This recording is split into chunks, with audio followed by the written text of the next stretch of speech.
नमस्ते। मैं doctor Lata Agarwal, associate professor history, SPC government college Ajmer.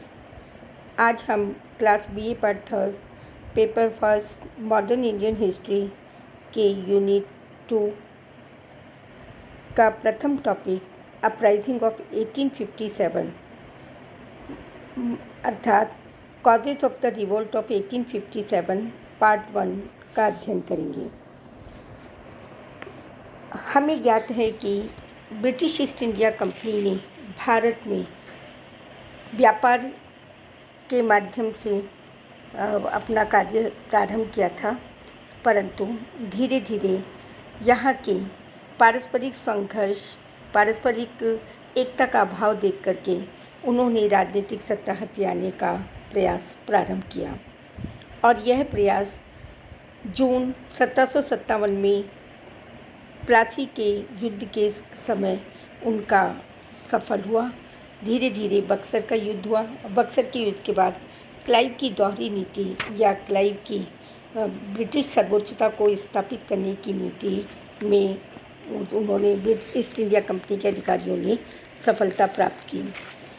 इस प्रकार पूर्व के बंगाल, बिहार, उड़ीसा को विजय करने के बाद या वहाँ पर अपनी सर्वोच्चता स्थापित करने के बाद उन्होंने दक्षिण भारत के महाराष्ट्र के मराठा, हैदराबाद के निज़ाम और मैसूर के हैदर अली इन रियासतों को पराजित करने में अपनी सैन्य शक्ति का प्रयोग किया। परिणामतः धीरे धीरे 1775 की सूरत की संधि ने उनको ये अवसर प्रदान किया और उसमें ईस्ट इंडिया कंपनी के अधिकारियों ने फूट डालो राज करो की नीति के माध्यम से उन मराठा, निज़ाम और मैसूर को एक नहीं होने दिया। अंततः परिणाम ईस्ट इंडिया कंपनी के पक्ष में हुआ।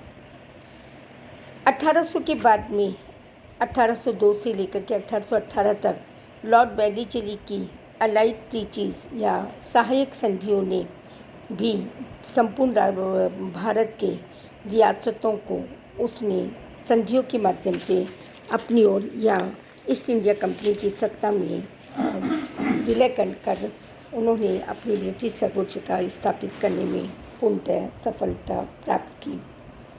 1818 से लेकर 1857 के बाद ब्रिटिश ईस्ट इंडिया कंपनी के अधिकारियों का भारत की राजनीति, अर्थव्यवस्था, धार्मिक व्यवस्था और सामाजिक व्यवस्था, सैन्य व्यवस्था सभी महत्वपूर्ण विषयों में उनका हस्तक्षेप दिन प्रतिदिन बढ़ता गया। यहाँ तक कि लॉर्ड डलहौजी के लेप्स्की नीति ने भी 1857 की क्रांति के लिए उत्तरदायी बना। 1857 का विद्रोह भारत में अंग्रेजी नीतियों के विरुद्ध लंबे समय से एकत्रित हुए तीव्र असंतोष का परिणाम था। जैसा कि अभी बताया गया, 1757 में प्लासी के युद्ध के कारण जो अंग्रेजी सत्ता की स्थापना हुई, उनके बाद उनका हस्तक्षेप बढ़ता गया। 1857 तक का इतिहास यदि हम समीक्षात्मक रूप से अध्ययन करें तो देखा जाता है कि ईस्ट इंडिया कंपनी का उद्देश्य निरंतर भारत में ब्रिटिश सर्वोच्चता स्थापित कर अपने साम्राज्य का विस्तार करना रहा है। दूसरी ओर वह एक व्यापारी थे, ट्रेडर्स के बाद में रूलर बन गए। उन्होंने आर्थिक शोषण किया और आर्थिक शोषण के माध्यम से अधिकाधिक धन का अर्जित करने के लिए उन्होंने राजनीतिक सत्ता को हथियाना प्रारंभ कर दिया और इसी के साथ साथ उन्होंने कई क्षेत्रों में हस्तक्षेप भी प्रारंभ कर दिया। महत्वपूर्ण रूप से देखा जाए तो राजनीतिक कारण अंग्रेजों की साम्राज्यवादी नीति। सर चार्ल्स नेपियर का कथन है कि वह इसी बात की पुष्टि करता है कि अंग्रेज सरकार देशी राज्यों को समाप्त करने पर तुली हुई थी। विद्रोह के एक दशक पूर्व लॉर्ड डलहौजी ने जिस गति से एक दूसरे देशी राज्यों को अंग्रेजी राज्य में मिलाना प्रारंभ किया था, तो उनका अस्तित्व खतरे में पड़ गया। जिस प्रकार उसने पंजाब का विलय किया, सिंध का विलय किया, अवध का विलय किया और इन विलय के कारण अन्य रियासतें ब्रिटिश ईस्ट इंडिया कंपनी के बढ़ते हुए साम्राज्य विस्तार की नीति से भयभीत होने लगी। धीरे धीरे लॉर्ड डलहौजी ने अपनी लैप्स ऑफ नीति लैप्स की पॉलिसी के बाद में उसने गोद लेने की प्रथा समाप्त कर 8 रियासतों को अंग्रेजी राज्यों में मिला लिया, सतारा, झांसी, नागपुर आदि। उसने मुगल सम्राट के साथ दुर्व्यवहार किया और धीरे धीरे ईस्ट इंडिया कंपनी ने अपनी सत्ता को स्थापित किया। उसने उच्च पदों पर अंग्रेजों की नियुक्तियाँ की, अंग्रेजों में सर्वोच्चता की भावना को प्रसारित किया। आर्थिक कारण में अंग्रेजों की औद्योगिक नीति से सर्वाधिक प्रभावित हुए। कृषि व उद्योग का संतुलन बिगड़ गया और अंग्रेजों की राजस्व प्रणाली से अधिक लगान वसूल किया जाने लगा। भूमि व्यवस्था, इनामी व्यवस्था का पुनर्ग्रहण, अकाल में किसानों को आर्थिक सहायता न देना आदि। इसी प्रकार सामाजिक कारण में किसी भी कोटि के भारतीय के लिए कठोर सजाओं की व्यवस्था करके उसे विवश किया गया। वह सड़क पर चलने वाला प्रत्येक अंग्रेज को सलाम करे, भारतीय घोड़े पर सवार हो या गाड़ी में हो तो उतरकर प्रत्येक अंग्रेज के प्रति आदर प्रदर्शित करे। उस समय तक खड़ा रहना चाहिए जब तक अंग्रेज वहाँ से चला नहीं जाए। वे भारतीयों को हे की दृष्टि से देखने लगे। समाज के सदस्यों की हैसियत से हम एक दूसरे से अपरिचित हैं। हमारा पारंपरिक संपर्क स्पार्टावासियों की हेलेट जैसा है। कुछ सामाजिक कानून बनाए जिसके अंतर्गत भारतीय समाज को सुधारने के नियम। भारत की रूढ़िवादी जनता को यह बात पसंद नहीं आई। 1856 में पैतृक संपत्ति कानून बनाया जिसके द्वारा हिंदू उत्तराधिकार के नियम में परिवर्तन कर दिया। इस कानून के अनुसार यह निश्चित किया गया, यदि कोई हिंदू ईसाई धर्म स्वीकार कर लेगा तो उस व्यक्ति को अपनी पैतृक संपत्ति से वंचित नहीं किया जाएगा। वास्तव में इस कानून को पारित कर भारतीय सामाजिक नियमों की पूर्णतः उपेक्षा की। इसी प्रकार धार्मिक कारण के अंतर्गत भारतीयों को ईसाई बनाना प्रारंभ कर दिया। कंपनी द्वारा भारतीयों को प्रलोभन देकर के ईसाई मिशन स्कूल खोलना प्रारंभ किया। डलहौजी ने गोद लेने की प्रथा समाप्त करके भी हिंदुओं को बड़ी ठेस पहुंचाई। सैनिक कारण, भारतीय सैनिकों के साथ असमानता का बर्ताव किया जाने लगा और यही आगे जाकर के इसका तात्कालिक कारण बनेगा। भारतीय सैनिकों का असंतोष विद्रोह का प्रमुख कारण सिद्ध हुआ। कंपनी की सेना में अधिकांश सैनिक भारतीय थे। वैली दिल्ली की सहायक प्रथा के कारण कंपनी की सेना में भारतीय सैनिकों की असाधारण रूप से वृद्धि हुई। वेतन में असमानता थी। अंग्रेजों का हिंदुओं के प्रति अनादरपूर्ण व्यवहार था। बंगाल की सेना में अवध के सैनिक थे। अंग्रेज व भारतीय सैनिकों की संख्या में विषमता व क्रीमिया युद्ध का होना। भारतीय सैनिकों का भत्ता समाप्त कर दिया गया और ईसाई बनाए जाने की आशंका होने लगी। सैनिकों को उचित अनुपात में तैनात नहीं करना, अफगान युद्ध में अंग्रेजों की पराजय, सैनिक अधिकारियों का प्रशासकीय विभागों में हस्तांतरण करना। 1856 में लॉर्ड कैनिंग द्वारा सामान्य सेना भर्ती अधिनियम बनाया गया। इन सभी कारणों में ये कारण दूरवर्ती थे, लेकिन तात्कालिक कारण। निसंदेह 1857 के महाविद्रोह का प्रारंभ सैनिकों ने ही किया। विद्रोह की योजना बहुत पहले ही सैनिकों द्वारा बनाई जा रही थी। इसका प्रमुख कारण 1853 में नवीन एनफील्ड राइफल का प्रचलन था।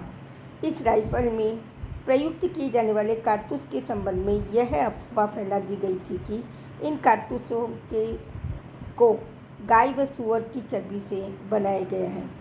इनके ऊपर का चिकना कागज जो होता है वह मुंह से काटने के बाद ही, जो गाय और सूअर की चर्बी से बना हुआ है वह काटने के बाद ही कारतूस लगाने से पूर्व चिकने कागज को मुंह से काटें और उसके बाद उसमें गोलियां भरी जा सकती हैं।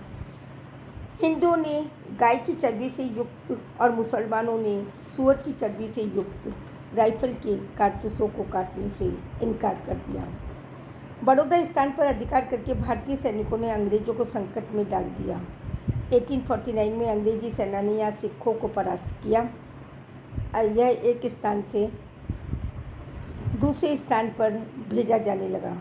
दिल्ली से पूर्व की ओर 20 मई को अलीगढ़ में, 27 मई को इटावा मैनपुरी में, 29 मई को ये लोग एटा में विद्रोही एकत्रित हुए।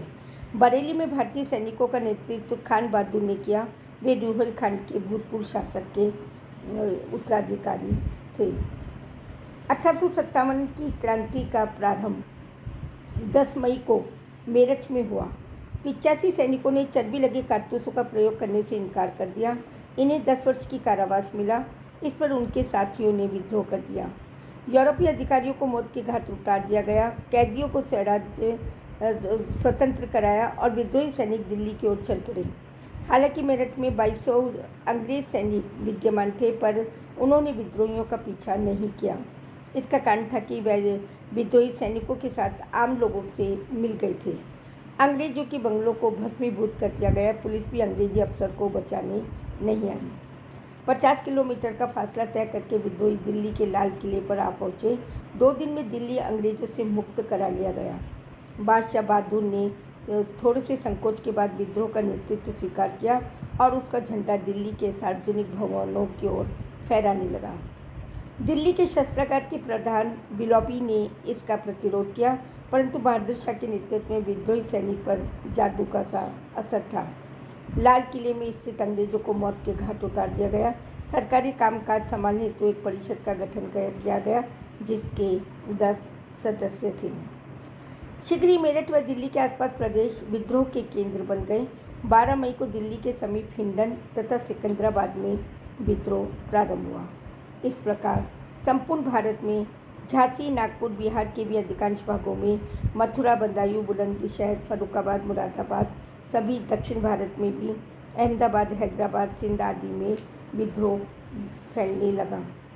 सैनिकों को प्रारंभिक सफलता को देखकर नागरिकों को भी विद्रोह में सम्मिलित होने का प्रोत्साहन मिला और भारतीय जनता विभिन्न धार्मिक, सामाजिक, शासन संबंधी, आर्थिक व राजनीतिक कारणों से क्षुब्ध होकर अंग्रेजों के विरुद्ध लड़ने के लिए कटिबद्ध हो गई। मुसलमानी नेताओं, परंतु इतिहासकार स्लैग्स का कहना है, स्टॉप्स का, अंग्रेज उपयोगितावादी और भारत में लिखते हैं, ये विद्रोही आर्थिक शिकायतों से रहित थे और न ही ये राजनीतिक शिकायतों से अनभिज्ञ थे।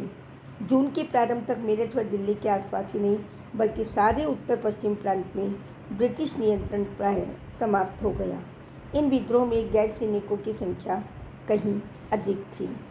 इस प्रकार हम देखते हैं कि विद्रोह प्रारंभ हो गया विभिन्न कारणों के माध्यम से और उन्होंने एक बार तो विजय हासिल कर ली। धन्यवाद।